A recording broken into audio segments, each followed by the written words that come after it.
Hi everyone, welcome back to Shani classes. First of all good evening to everyone. कैसे हैं आप सब? Hopefully आप अच्छे हैं। सभी का स्वागत है आपके अपने चैनल शानी क्लासेस में।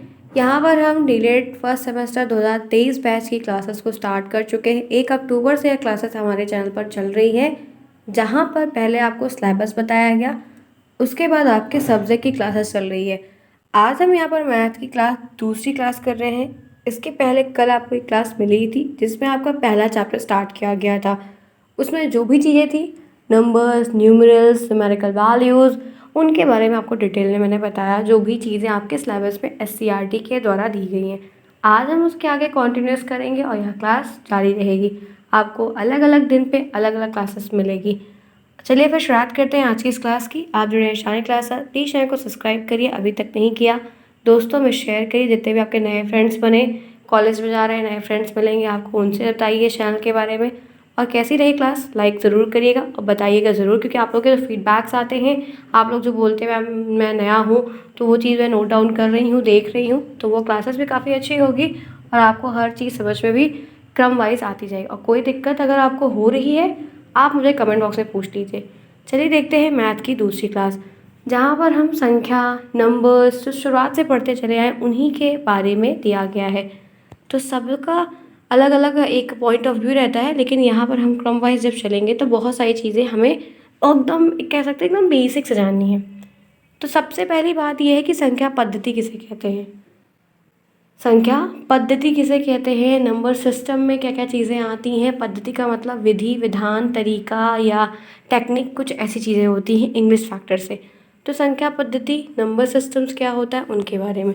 तो सबसे पहली बात यहाँ पर लिखी है कि संख्याओं को लिखने और संख्याओं के नामकरण को व्यवस्थित करने की जो प्रक्रिया होती है उसको हम संख्या पद्धति कहते हैं। क्योंकि हम जानते हैं कि संख्याएं जो होती हैं वो 0 से लेकर 9 तक की होती हैं और इन्हीं से छोटी और बड़ी से बड़ी संख्या बनती है। यही बात जानते हैं आप, यही तो होता है ना, छोटी से छोटी, बड़ी से बड़ी तक बनती है सिर्फ 0 और 9 के बीच में जो संख्याएं आती हैं। तो इन्हीं संख्याओं को जो हम लिखते हैं, हमें जैसे 540 लिखना है तो 5 एक अलग है, 4 अलग है, 0 अलग है ना।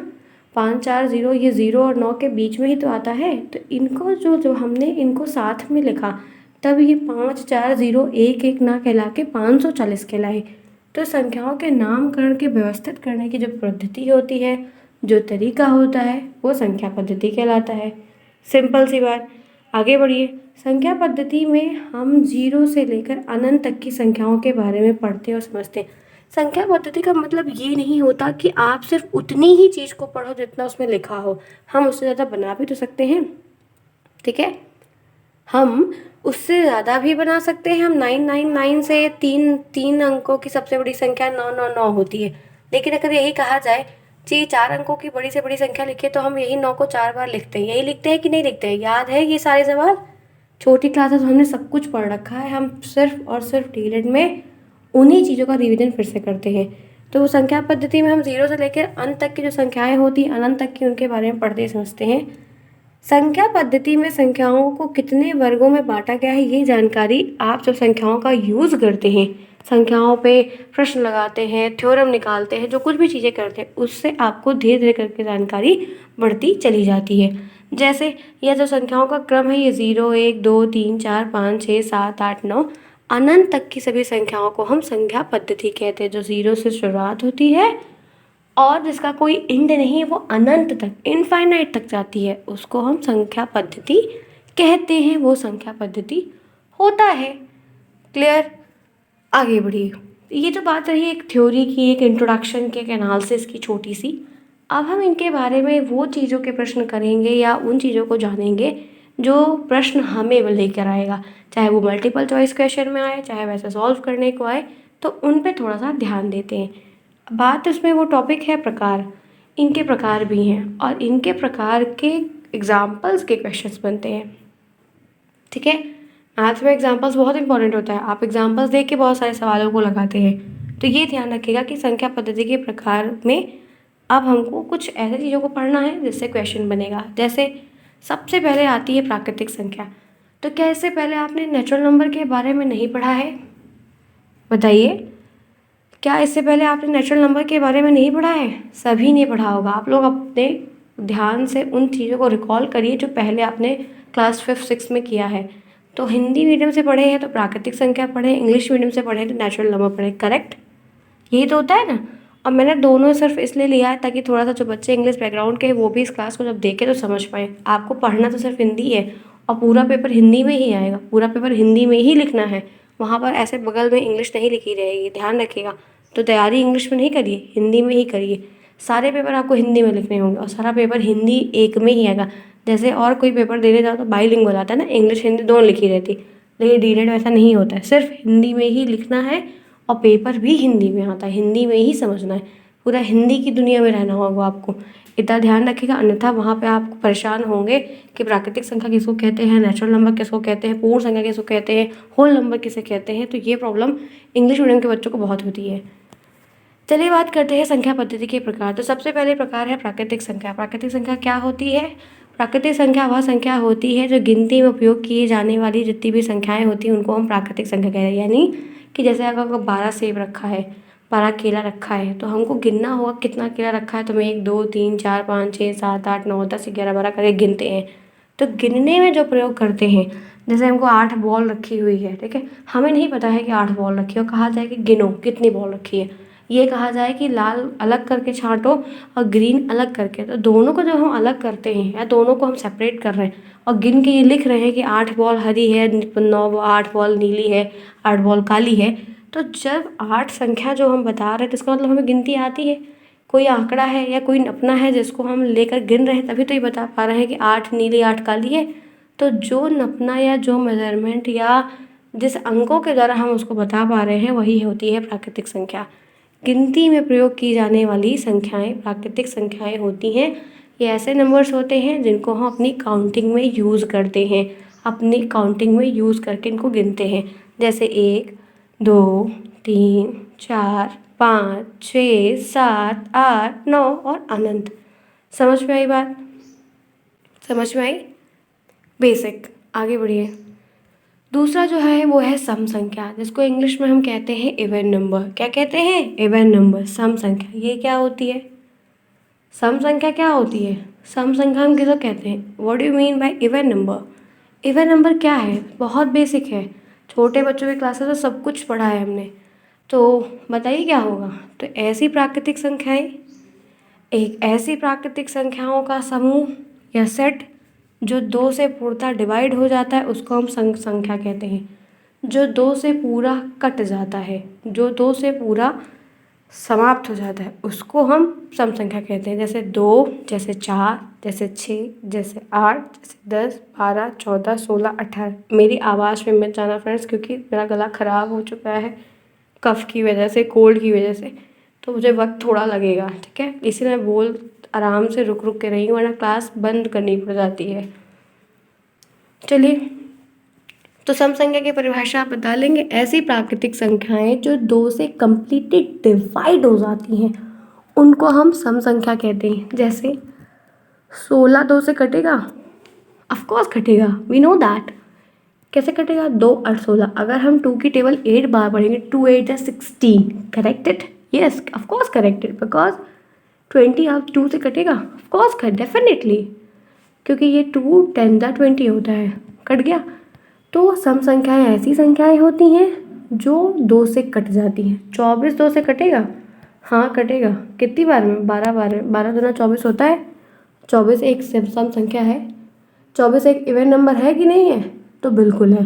तो 2 4 6 8 10 12 14 16 18 22 24 26 28 30 32 34 36 38, ये सब के सब क्या है? सब के सब इवन नंबर है। सारे के सारे क्या है? सम संख्याएं हैं। क्यों है? क्योंकि ये 2 से कट रही हैं, 2 से डिविजिबल हो रही हैं। आगे बढ़िए। यहाँ तक समझ में आया? यहाँ तक समझ में आया सभी को? जिनको मैथ का एम नहीं आता है मैं उनको मैथ पढ़ाती हूँ, ध्यान रखिएगा, ताकि वो बच्चे भी पास हो जाए अगर डीलेट कर रहे हैं। आर्ट साइड के बच्चे हैं या कोई भी साइड के बच्चे हैं, ठीक है, ध्यान रखना। आर्ट साइड में भी शायद मैथ होती है, मुझे नहीं पता है। नेक्स्ट आइए तीसरा। तीसरा है विषम संख्या, ऑड नंबर्स। तीसरा क्या है? विषम संख्या, ऑड नंबर। अब ये क्या होता है इनके बारे में भी जानते हैं। तो ऐसी प्राकृतिक संख्याएं जो 2 से डिवाइड विभाजित नहीं होती हैं। जो नंबर 2 से नहीं कटता है, डिवाइड नहीं हो सकता है, उसको हम विषम संख्या कहते हैं, वो ऑड नंबर्स कहलाती हैं।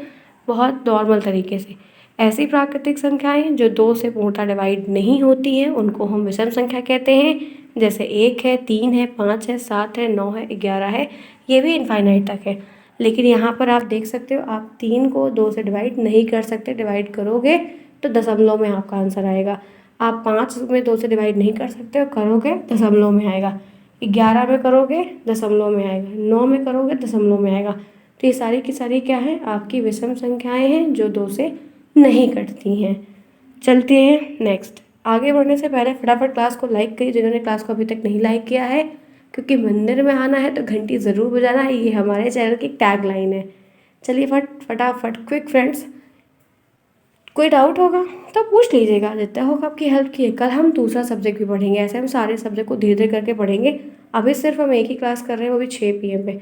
मैं आपकी क्लासेस 1 नवंबर के बाद से आपको ज्वाइन, जो ग्रुप बताया मेंबरशिप ज्वाइन करना है वो ज्वाइन करिएगा। आप सभी बच्चे करिएगा, ज़रूर से ज़रूर करिएगा। वहाँ पर मैं लाइव आके पढ़ाऊँगी आपको, डेली 1 घंटे की क्लास वहाँ पर मिलेगी। टाइम मैं बताऊँगी आपको। तो 1 नवंबर से आप लोग ज्वाइन करिएगा और साथ ही साथ टेलीग्राम ज्वाइन करिए। शिव सर से कांटेक्ट होगा तो आपको बहुत सारी हेल्प भी मिलेगी। और अभी 6 PM पे कर रहे हैं, फिर आपके 1 नवंबर के बाद से क्लासेस को हम डबल करेंगे, ताकि 2 क्लासेस होगी तो आपका कोर्स कंप्लीट हो जाएगा। ठीक है, चलिए ये अपडेट है जो मैं आपको बताती हूँ ताकि आपको पता रहे। अब आगे बढ़ते हैं, नेक्स्ट देखते हैं पूर्णांक। चौथा है पूर्णांक संख्या, जिनको हम क्या कहते हैं, इंटीजर्स नंबर्स कहते हैं। क्या कहते हैं, इंटीजर नंबर। अब ये क्या होते हैं, लिखा हुआ है धनात्मक यानी कि पॉजिटिव, ऋणात्मक यानी कि नेगेटिव, शून्य से मिलकर बनी हुई जो संख्याएं होती हैं वो पूर्णांक संख्याएं होती हैं। यानी कि 0 को इंक्लूड करके पॉजिटिव, शून्य से मिलकर जो बनी होती संख्याएं हैं वो पॉजिटिव इंटीजर्स होते हैं, नेगेटिव इंटीजर्स होते हैं और 0 होता है। जैसे ये 0 बीच में लिखा हुआ है, 1 2 3 4 5 ये पॉजिटिव इंटीजर्स हैं, और साथ ही साथ -1, -2, -3, -4, -5 आपका नेगेटिव है, ऋणात्मक संख्या है। और ये भी अनंत तक जाती हैं, इनको हम पूर्णांक कहते हैं, इनको हम इंटीजर नंबर कहते हैं, इनको हम इंटीजर वैल्यू कहते हैं। ये 3 प्रकार की होती हैं, 2 ही मेनली वर्ग में आती हैं। एक हमारी पॉजिटिव होती हैं और एक हमारी नेगेटिव होती हैं। एक हमारा पॉजिटिव नंबर होता है, एक हमारा नेगेटिव नंबर होता है। अब बात करते हैं पॉजिटिव नंबर क्या होता है। तो 1 से लेके अनंत तक की सभी संख्याएं, 1 से लेके, ठीक है, सभी संख्याएं आपकी धनात्मक होती हैं और 1 से लेकर अनंत तक की सभी संख्याएं आपकी ऋणात्मक होती हैं। लेकिन यहाँ पर -1 लिखा होगा, इतना ध्यान रखिएगा। तो ये हमको जब कभी स्केल जो आती है जिससे हम लिख बनाते हैं बहुत कुछ, तो उसके कोई सवाल रहते हैं तो वो हमें उसमें जो है हेल्प करते हैं। ठीक है, ध्यान रखिएगा। आगे बढ़िए, अब बात कर लेते हैं, पांचवा है होल नंबर। पांचवा क्या है, होल नंबर। हिंदी में कहते हैं पूर्ण संख्या। क्या कहते हैं, पूर्ण संख्या। अब ये क्या होती है, ऐसे हम सभी संख्याओं के बारे में डिटेल में जानेंगे। एक दिन मैं आपको इसका पूरा रूल और रिवीजन करवा दूंगी एक साथ में, तो आपकी और हेल्प हो जाएगी। उसको आप भूलिएगा बिल्कुल भी नहीं। ठीक है, पूर्ण संख्याएं क्या होती हैं, बताइए। पूर्ण संख्याएं क्या होती हैं, तो प्राकृतिक संख्याओं में जब हम 0 को शामिल कर देते हैं ना तो पूर्ण संख्या बनती है। अभी तक प्राकृतिक संख्या की जो शुरुआत हो रही थी वो 1 से हो रही थी। हम नेचुरल नंबर को 1 से स्टार्ट करते हैं, पता है कि नहीं, पता होना चाहिए। नेचुरल नंबर हमेशा 1 से स्टार्ट होता है, लेकिन पूर्ण संख्या जो होती है वो 0 से स्टार्ट होती है। तो 0 1 2 3 4 5 6 7 8 9 ये आपकी क्या है, ये आपकी होल नंबर है, पूर्ण संख्याएं हैं, इतना ध्यान रखिएगा। 0 से 1 2 3 4 5 6 7 8 ये आपका होल नंबर है, इतना ध्यान रखिएगा। पूर्ण संख्याएं आपकी कहलाती हैं। तो ये बात आपको समझ में आई। अगर 0 नहीं रहेगा तो ये नेचुरल नंबर का सेट गिना जाएगा, और अगर 0 है तो वो आपका पूर्ण संख्या में काउंट होगा। आगे बढ़िए, भाज्य संख्याएं। छठा पॉइंट है भाज्य संख्याएं, जिसको कहते हैं कंपोजिट नंबर। कंपोजिट नंबर क्या होता है कि आपको परिभाषाएं आती हैं, इनके उदाहरण दे देता है, इसीलिए मैं आपको सब बता रही हूँ कि आप जानते रहिएगा। आपको एग्जाम्पल के थ्रू सवाल पूछ लेता है।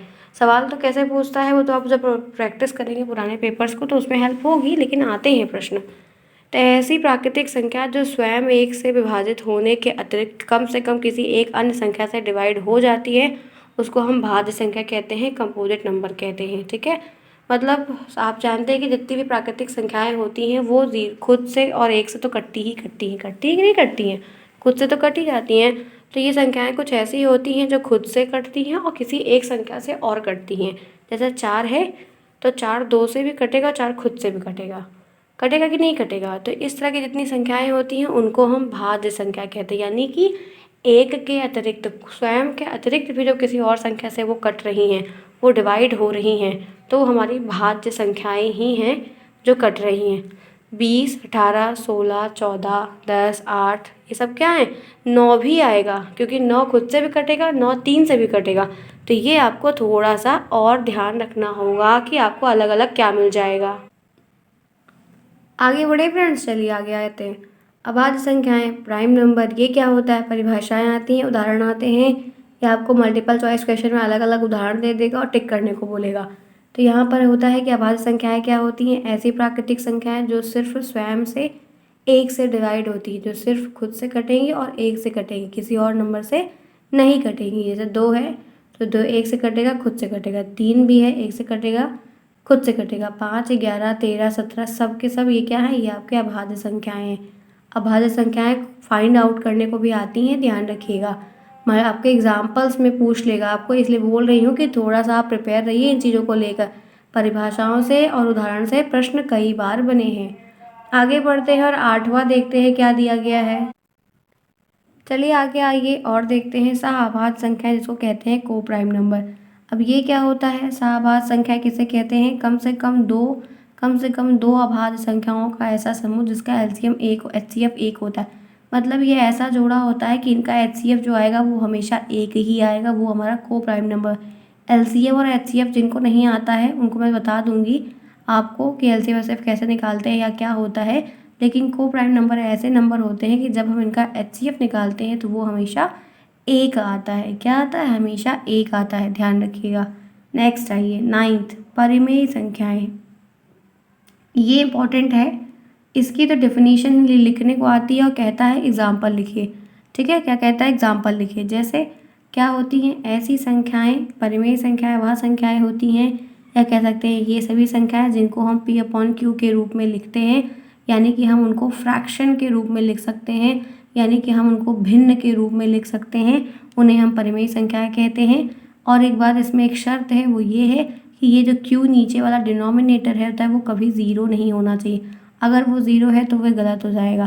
तो ऐसी संख्याएं जिनको हम P/Q के रूप में लिख सकते हैं या लिखते हैं, व्यक्त करते हैं, उन्हें हम परिमेय संख्याएं कहते हैं। और Q का जो मान होता है वो कभी ज़ीरो के बराबर नहीं होता। Q does not is equal to zero, Q zero नहीं होना चाहिए, ये एक उसके साथ शर्त होती है। तो ये आपको परिभाषा लिखने को आती है। उसके एग्जाम्पल जैसे यहाँ पर दिया है 3/4, तो ये एक रेशनल नंबर है, ये नॉमिनेटर है, ये डिनोमिनेटर, ये अंश होता है, ये हर होता है। ध्यान रखिएगा, ये सब आपने बेसिक में बहुत बार पढ़ा हुआ है। उसके बाद ये 7/12 है, ये आपका अंश है, ये आपका हर है। आपका 17/19 है। तो इस तरीके से आपके ये सारे के सारे क्या हैं, आपके रेशनल नंबर्स होते हैं। इतना आप ध्यान रखिएगा, ठीक है। यहाँ तक बात समझ में आई क्लियर तरीके से। इस तरीके से आपको समझना होगा। जैसे ये 125 दिया है, रूट 125 दिया हुआ है, तो इसको हम कैसे लिख सकते हैं, 125 की पावर लिख सकते हैं 1/2, रूट चेंज हो जाएगा, ठीक है। तो ध्यान रखिएगा। तो फिर हम इसको अपॉन बना सकते हैं, इसीलिए ये आपका रेशनल नंबर में आएगा। आगे बढ़िए, बात कर लेते हैं अपरिमेय संख्याओं की। अपरिमेय संख्याओं में क्या होता है, मतलब आपको जो है ये ध्यान रखना है कि दोनों की परिभाषा एग्जाम्पल्स, ऐसी संख्याएं जिन्हें P/Q के रूप में नहीं लिखा जा सकता, जिसको हम फ्रैक्शन के रूप में नहीं लिख सकते हैं, ठीक है। ध्यान रखना, ये हमेशा आपके अंडर रूट में ही लिखे जाते हैं, ध्यान रखिएगा। और कभी भी इनका पूर्ण वर्गमूल नहीं निकलता, उनको हम अपरिमेय संख्या कहते हैं। जिसमें 13, 17, 103, 123, 217 ऐसे कई सारी संख्याएं इसमें शामिल हो जाती हैं। तो आपको परिमेय संख्या, अपरिमेय संख्या के एग्जाम्पल्स और परिभाषा याद रखनी होगी। यहाँ पर जो पाई होता है वो एक अपरिमेय संख्या होती है, पाई की वैल्यू 3.14 होती है और 22/7 होती है। तो ये यहाँ पर एक अपरिमेय संख्याएं होती हैं जिसका मान ये माना जाता है। तो ये थोड़ा सा आपको हाईलाइट करते हुए ध्यान रखें, क्योंकि इसका पेपर आपको टेट जो आप कभी आगे चल के दोगे यूपी टेट, उसमें पूछा जाता था, आता है, ध्यान रखिएगा। तो इतनी बातें आपको मैंने बता दी। मैं ये सारी चीज़ें आपको कुछ दिन बाद फिर रिविज़न करवाऊँगी, लेकिन नए तरीके से करवाऊँगी और आपको और भी सारी चीज़ें बताऊँगी इनके बारे में। अब बात कर लेते हैं, एक टॉपिक है इसमें जिसको कहते हैं किसी संख्या में अंकों का जाती मान, जिसको कहते हैं फेस वैल्यू इंग्लिश में। प्लेस वैल्यू और फेस वैल्यू दो चीज़ें होती हैं, तो ये जानना है इसमें कि फेस वैल्यू क्या होती है और प्लेस वैल्यू क्या होती है। कोई भी संख्या जब दो या दो से अधिक अंकों से मिलकर बनी होती है उसमें अंक का अपना ही मान होता है। कोई भी संख्या है कई सारे अंकों के साथ ही मिलकर बनती है और सभी अंक का अपना एक स्थान होता है। तो वैसे बात करते हैं जाति मान की पहले, तो किसी संख्या का जाति मान किसी संख्या में उसके स्थान पर निर्भर नहीं करता है। जो अंक का जो वास्तविक मान होता है वो उसका जाति मान होता है। जैसे यहाँ पे आपको इतनी बड़ी संख्या यहाँ पर दी गई है, इसमें 7 का जाति मान 7 ही होगा, चाहे वो 7 यहाँ लिखा हो, चाहे वो 7 यहाँ लिखा हो, चाहे वो 7 यहाँ लिखा हो, कहीं पर भी लिखा हो, चाहे वो इकाई के स्थान पर हो, चाहे वो दहाई के स्थान पर, चाहे वो 10,000 के स्थान पर हो, हमेशा उसकी जो फेस वैल्यू होगी वो 7 ही होगी। कभी वो 7 है तो कभी वो 70 नहीं होगी, कभी वो 700 नहीं होगी, कभी वो 7,000 नहीं होगी। वो उसका फेस वैल्यू, उसकी जो जाति मान है, किसी भी संख्या का जो जाति मान है वही संख्या खुद होती है। इतना ध्यान रखिएगा, ठीक है। आगे बढ़ते हैं, दूसरा देखते हैं स्थानीय मान, जिसको हम इंग्लिश में क्या कहते हैं, प्लेस वैल्यू कहते हैं। इससे प्रश्न आता है, मल्टीपल चॉइस क्वेश्चन वाला भी आता है, वैसे सॉल्व करने को भी आता है, तो ध्यान रखिएगा। किसी अंक का स्थानीय मान किसी अंक में उसके स्थान पर निर्भर करता है। जो स्थानीय मान होता है वो उसके स्थान पर निर्भर करता है कि वो संख्या कहाँ पर है।